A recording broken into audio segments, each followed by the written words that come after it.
सब लोग लगाया वो जी, ठाकरिया ने समझा वो जी।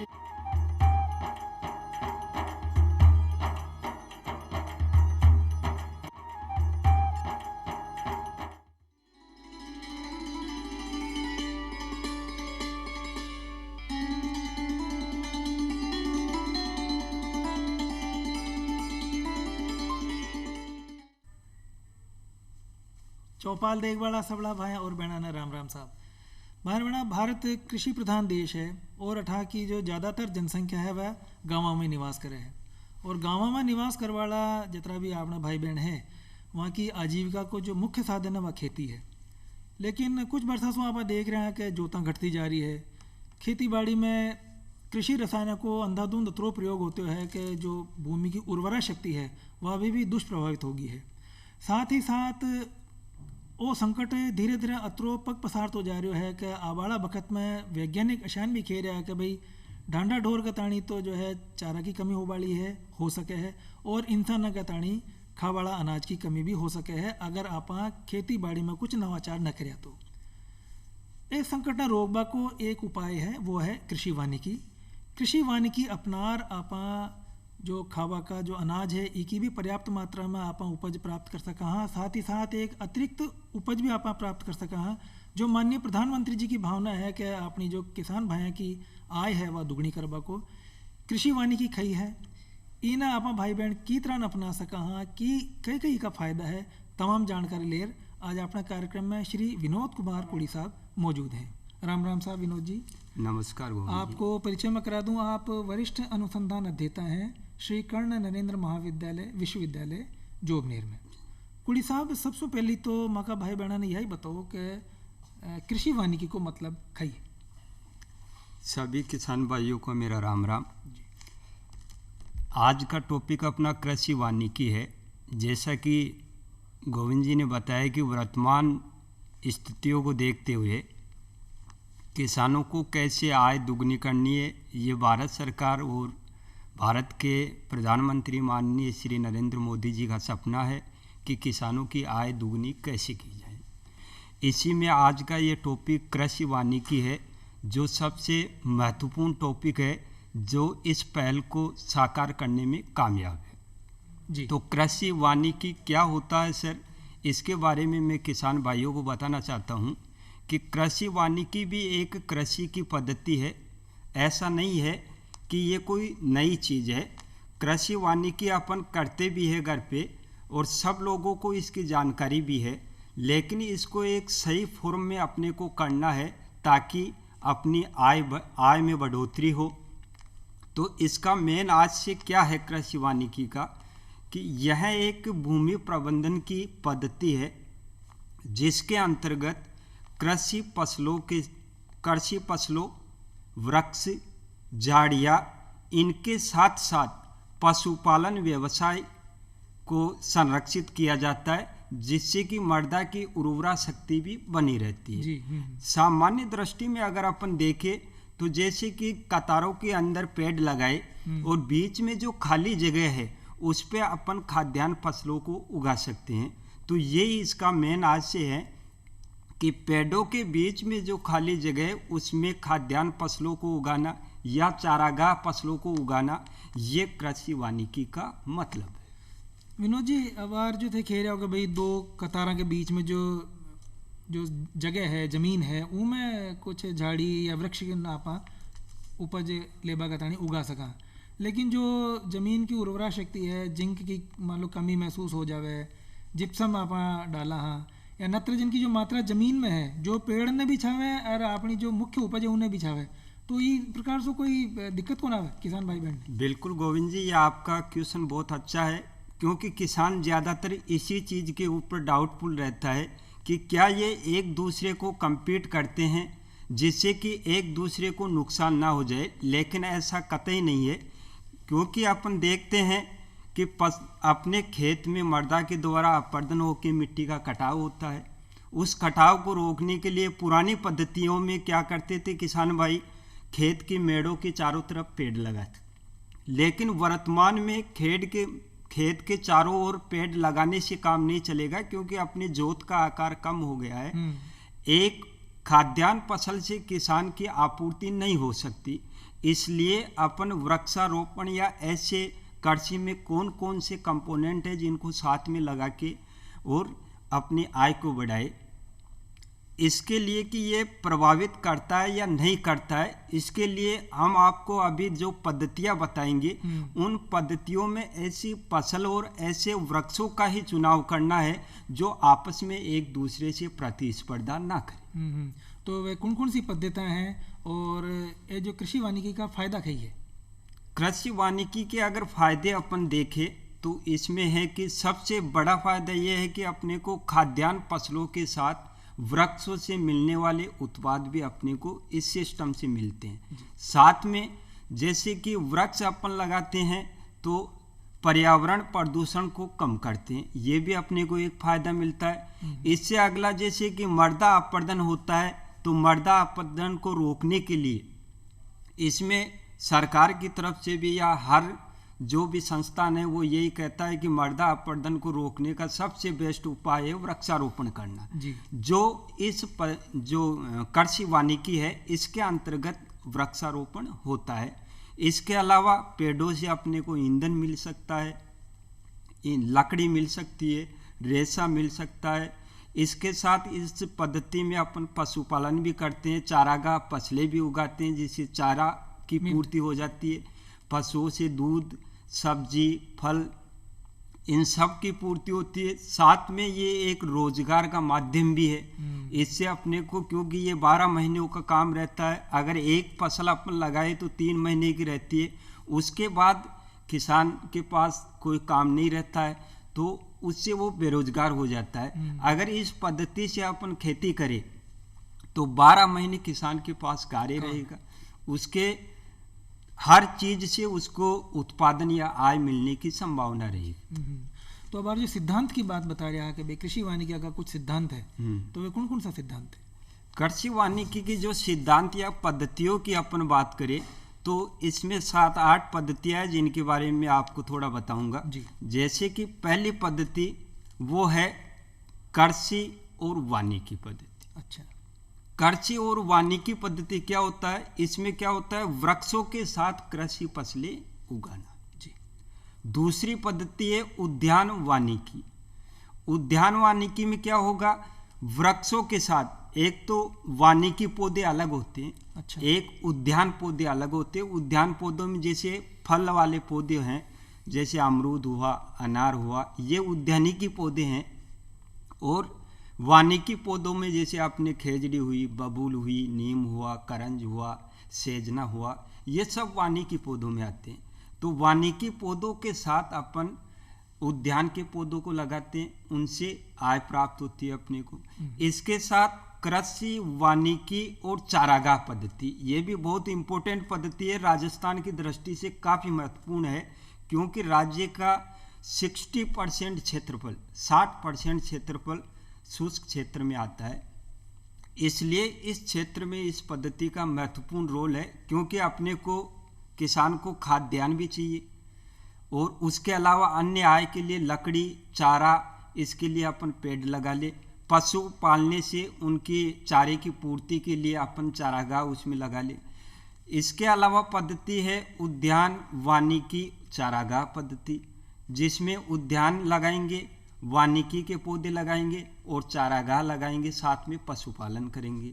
इससे अगली है कृषि वानिकी चारागाह उद्यान पद्धति, जो बड़ा मेथड है, लेकिन यह अपने उन क्षेत्रों में ज़्यादा सूटेबल है जहाँ पे पानी की प्रॉपर व्यवस्था रहती है, पानी मतलब पर्याप्त है। हाँ, उन क्षेत्रों में अपन इसका जो पद्धतियों का बड़ा रूप ले सकते हैं, लेकिन जिधर पानी नहीं है तो छोटे रूप का ही अपन काम में लेंगे। जो अतिरिक्त पद्धतियां थे बता रहा हूँ मैं, राजस्थान में कौन सी मतलब कारगर है?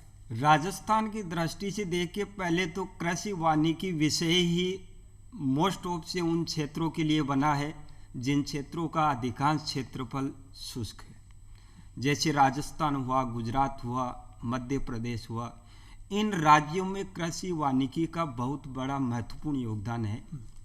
और राज्य की दृष्टि से जो मैंने पद्धतियां बताई वो सभी महत्वपूर्ण है, लेकिन कुछ एक 2-3 पद्धतियां हैं जो, क्योंकि अपना 60% भाग शुष्क में है, इसलिए उन क्षेत्रों को ध्यान में रखते हुए वो पद्धतियां उनके लिए काफ़ी महत्वपूर्ण है। जिसमें पहली पद्धति आती है कृषि वानिकी, दूसरी पद्धति आती है कृषि वानिकी चारागाह, तीसरी पद्धति आती है कृषि उद्यानिकी और चौथी पद्धति आती है कृषि उद्यानिकी चारागाह पद्धति। तो ये मुख्य पद्धतियां हैं जो अपने राज्य के लिए महत्वपूर्ण है। विनोद जी, अब आरखा ये कि कोरोना काल में बहुत सारा भाई बहन जो शहर में रोजगार के तनी चली गया, लॉकडाउन में वापस गांव आ गया, और अब बहुत सारा भाई बहन वापस शहर जाबो कौन चाह रहा है। वे चाह रहा है कि भाई माने अठे ही कोई काम धंधो मिल जाए, छोटो हो बड़ो हो, तो मैं अठे ही वापस अब शहर जाबे की इच्छा कोने माकी। तो कहीं कृषि वानिकी ने अपनार वाना कुछ रोजगार की व्यवस्था हो सकेगी? देखिए सर, वर्तमान जो टाइम है कोविड-19, ये काफ़ी प्रभावी टाइम है। इस समय काफ़ी लोग बाग बेरोजगार हुए हैं और मेरी तरफ से ये एक अपील भी है कि ये एक ऐसा सिस्टम है जिससे काफ़ी लोगों को रोजगार मिल सकता है। कैसे मिल सकता है कि जैसे अपन इस वानिकी के तहत कृषि उत्पादन लेते हैं तो इस वानिकी से संबंधित कई छोटे और मध्यम उद्योग संचालित होते हैं। जैसे बात करें अपन माचिस बनाने का उद्योग, तो माचिस बनाने वाले पौधे अपन कृषि वानिकी में शामिल कर ले तो वहीं छोटा एक उद्योग चल सकता है, उसमें रोजगार मिल सकता है और किसान को आय मिल सकती है। इससे अगला है कुछ ऐसे वृक्ष है जिनसे पत्तल बनाई जाती है, तो पत्तल उद्योग भी लगाया जा सकता है। कुछ ऐसे पौधे हैं जिनसे रेशा अपने को मिलता है, तो रेशे से संबंधित उद्योग अपन लगा सकते हैं।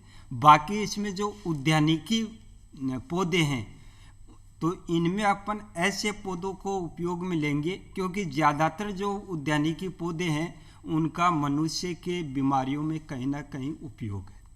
अच्छा, तो मनुष्य की बीमारियों में उपयोग है या कहीं उनसे ऐसे उत्पाद बनते हैं जैसे अचार हुआ, कैंडी हुआ, सॉस हुआ, ये उद्यानिकी फसलों से बनते हैं।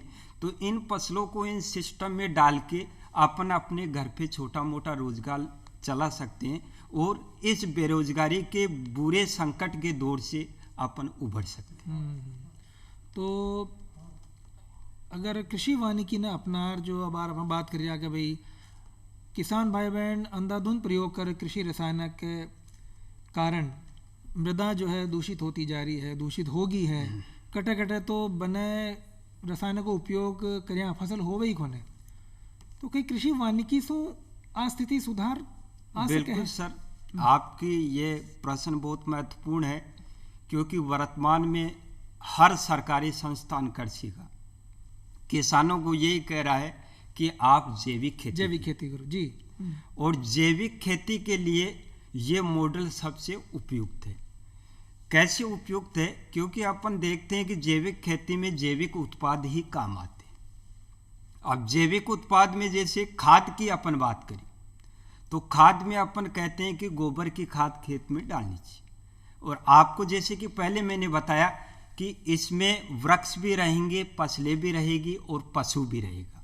अब गोबर कहाँ से मिलेगा? पशु से। यानी ये वानिकी उस चीज़ को पूरा कर रही है, ये सिस्टम उस चीज़ को पूरा कर रहा है। अपने को कहीं जाने की जरूरत नहीं है, अपने को अपने पास ही वो सिस्टम मिल जाए।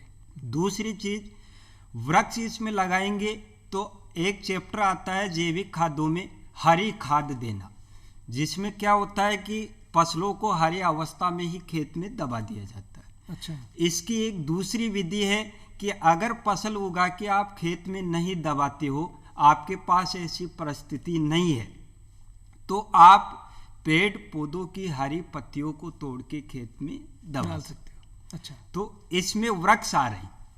आपकी इस जो प्रणाली आज बात कर रहे हैं अपन कृषि वानिकी, इसमें वृक्ष लगा रहे हैं तो आपको बाहर जाने की जरूरत नहीं पड़ेगी। आपको अपने खेत में अगर हरी खाद की फसल नहीं दबानी है तो वृक्ष की ग्रीन पत्तियां तोड़ के खेत में दबा के और उसकी जुताई कर सकती है। बहुत बढ़िया बात है कि एक तरफ तो आप जो वे पत्तियां अगर समेटा के तानी चिंता करता कि भाई ये इतनी पत्तियां आ रही है गेहूँ खाई करा, और वहाँ नहीं अगर आप खाद के रूप में उपयोग में ले लें तो एक पन दो काज हो जाए। बिल्कुल सर, दूसरी चीज जैसे कि हरी पत्तियां अपन तोड़ के नहीं दबा सकते हैं, तो पेड़ों की पत्तियां जब सूखने के बाद झड़ती है तो वो खेत में गिरती है, जी उसका मिट्टी के अंदर दबती है, डिकम्पोजिशन होता है, अपघटन, तो मिट्टी में वो कार्बनिक पदार्थ की मात्रा को बढ़ाती है और कार्बनिक पदार्थ मृदा की उर्वरक क्षमता को बढ़ाने में महत्वपूर्ण योगदान देता है।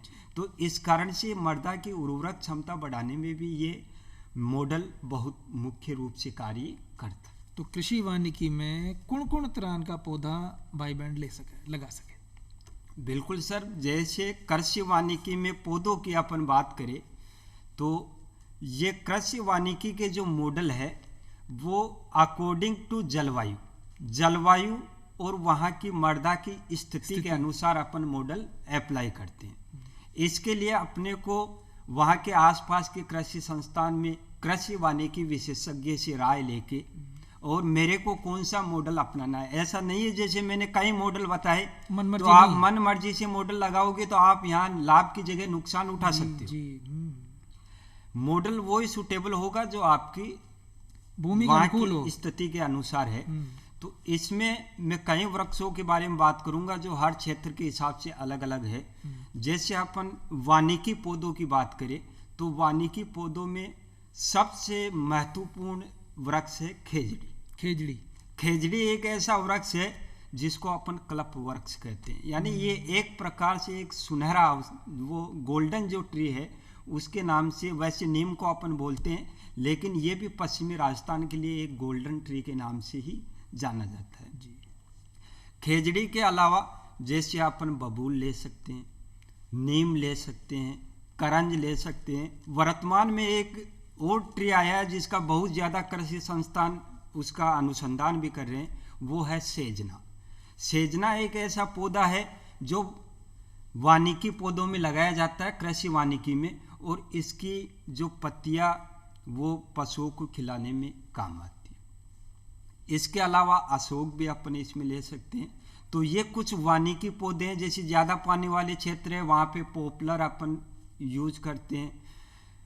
इसके अलावा वानिकी के अलावा अपन उद्यान वृक्ष लेंगे जो फल देते हैं अपने को, जिसमें जैसे अमरूद हुआ, अनार हुआ, बेर हुआ, आंवला हुआ, ये सब वृक्ष है जो कृषि वानिकी के अंतर्गत अपन काम में लेते हैं।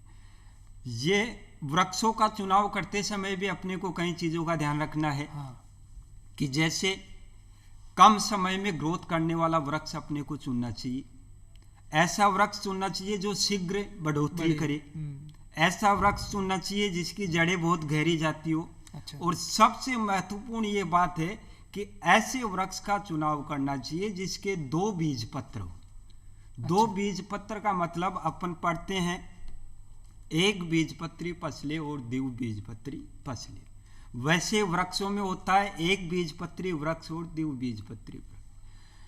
जो भी द्विबीजपत्री वृक्ष होगा वो मोस्टली लेग्यूमिनेसी कुल का होगा। मतलब लेग्यूमिनेसी कुल, जैसे इनके कुल होते हैं ग्रेमिनी कुल, लेग्यूमिनेसी कुल, क्रूसीपेरी कुल, और लेग्यूमिनेसी कुल का महत्वपूर्ण योगदान मिट्टी के लिए है कि वो उर्वरक क्षमता को बढ़ाता है। अच्छा। लेग्यूमिनेसी कुल की चाहे फसल हो चाहे वृक्ष हो, वो वायुमंडलीय नाइट्रोजन को स्थिर करके मिट्टी में संचित करती है, इसलिए फसल के लिए वो नाइट्रोजन प्रदान करने का कार्य करता है। दूसरी चीज, ऐसे कुल के पौधे को कम पोषक तत्व चाहिए, कम पानी चाहिए। अच्छा। कम समय में ये ग्रोथ कर लेते हैं, तो इन वृक्षों का अपने को चुनाव करना चाहिए। ये मैं औषधीय पौधा भी उगा सका पा? बिल्कुल सर, औषधीय पौधों में भी अपन काम में ले सकते हैं इसके अंदर, जिसमें कई प्रकार के औषधीय पौधे हैं। नीम एक प्रकार का औषधीय पौधे में आता है। नीम के अलावा जैसे अपन ग्वारफाटा, ये फसल है लेकिन इसको अपन कृषि वानिकी में ले सकते हैं जी।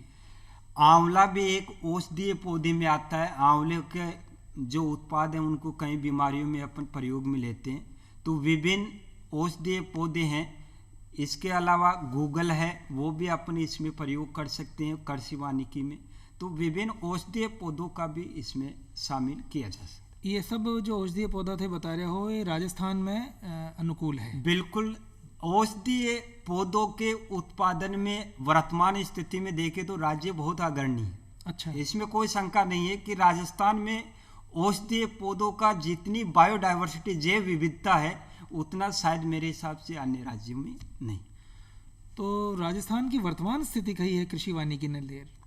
देखिए, वर्तमान स्थिति राज्य और देश दोनों की वर्तमान स्थिति कृषि वानिकी की दृष्टि से थोड़ी कमजोर है और इस पे अपने को थोड़ा सा ज्यादा काम करने की जरूरत है। राज्य सरकार और केंद्र सरकार दोनों इस चीज पे प्रयासरत भी है, क्योंकि हर जगह वृक्षारोपण कार्यक्रम चला रहे हैं। तो ऐसी कोई बात नहीं है कि सरकारें इस काम को बहुत बढ़ावा दे रही है, लेकिन किसानों में इस चीज की जागरूकता लाने का बहुत बड़ा कार्य अपने को करना है, जो एक इस विषय का विशेषज्ञ कृषि विज्ञान केंद्रों के माध्यम से करेगा। तो इसमें वर्तमान में अपन देखें तो राष्ट्रीय वन नीति के अनुसार टोटल भूभाग पे 33% वन होने चाहिए या उनका आवरण होना चाहिए, लेकिन देश की बात करें तो ये 21% है। अब 33 और 21 में काफी गैप है जी। इस गैप को अपने को पूरा करना है और राज्य की स्थिति देश से भी कमजोर है। अच्छा। क्योंकि अपने राज्य में वनों का क्षेत्रफल लगभग 10% है, जबकि संभावनाएं अठे ज्यादा है, जबकि यहाँ पे काफी संभावना है। इसलिए राज्य के लिए ये मॉडल कृषि वानिकी जो पद्धति है ये बहुत कारगर साबित होगी आने वाले समय में। इसका भविष्य भी उज्जवल है।